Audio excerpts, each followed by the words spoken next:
Oh ya, Pak Tengku mungkin bisa dijelaskan menjalatih ini sebenarnya apa? Ya.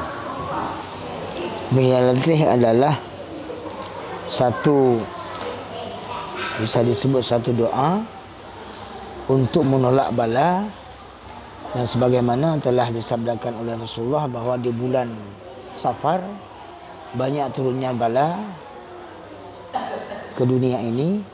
Maka oleh karena itu kepada kita selaku umat Nabi Muhammad SAW, umat Islam, diperintahkan ataupun dianjurkan untuk memohon doa kepada Allah Subhanahu Wa Taala dengan memanggil nama Allah, yaitu Ya Latif, wahai yang maha lemah lembut.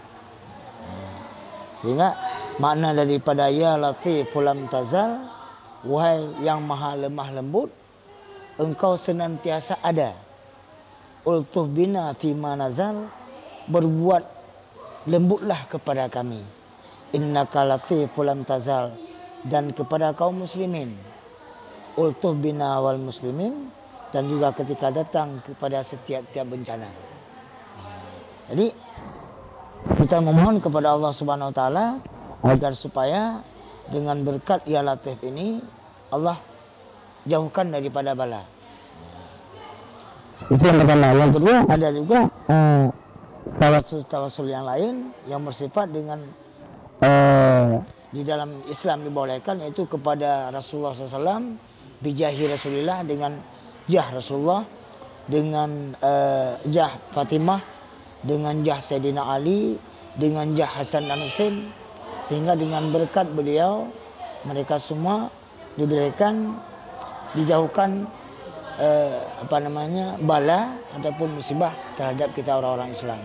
Itu kapan aja digelar atau menjalatih ini? Apakah setiap bulan atau setahun sekali? Ini kebiasaannya setahun sekali, cuma di bulan Safar aja. Jadi mungkin di 10 akhir ditutup pada malam Rabu yang terakhir, di malam Rabu terakhir di bulan Safar. Gitu. Kegiatannya dalam bentuk apa aja? Kegiatannya bermacam-macam kan. Ada juga yang melatih ini kumpul di masjid aja. Jadi tidak kita kayak pawai tadi kan, ada pawai. Ada juga yang pawai. Kemudian kalau masalah dengan sedekahnya, istilahnya kendurinya, kalau Ya Latif ini kendurinya dari rumah ke rumah siapa yang ada.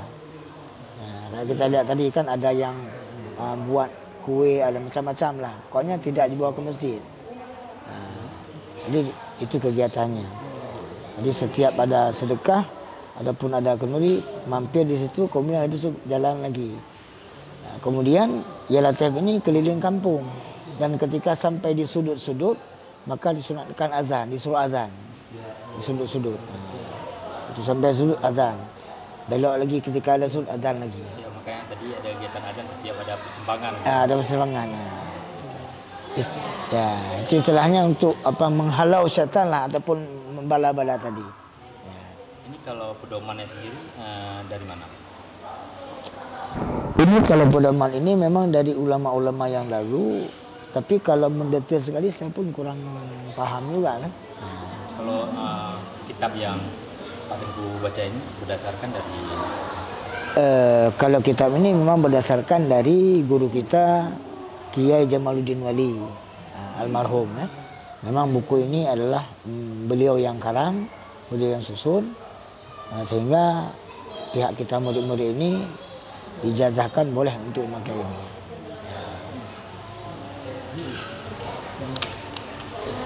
Izin Tengku Sonan Tengku Ramadan sebagai imam Imam Masjid Kampung Suwani. Suwani.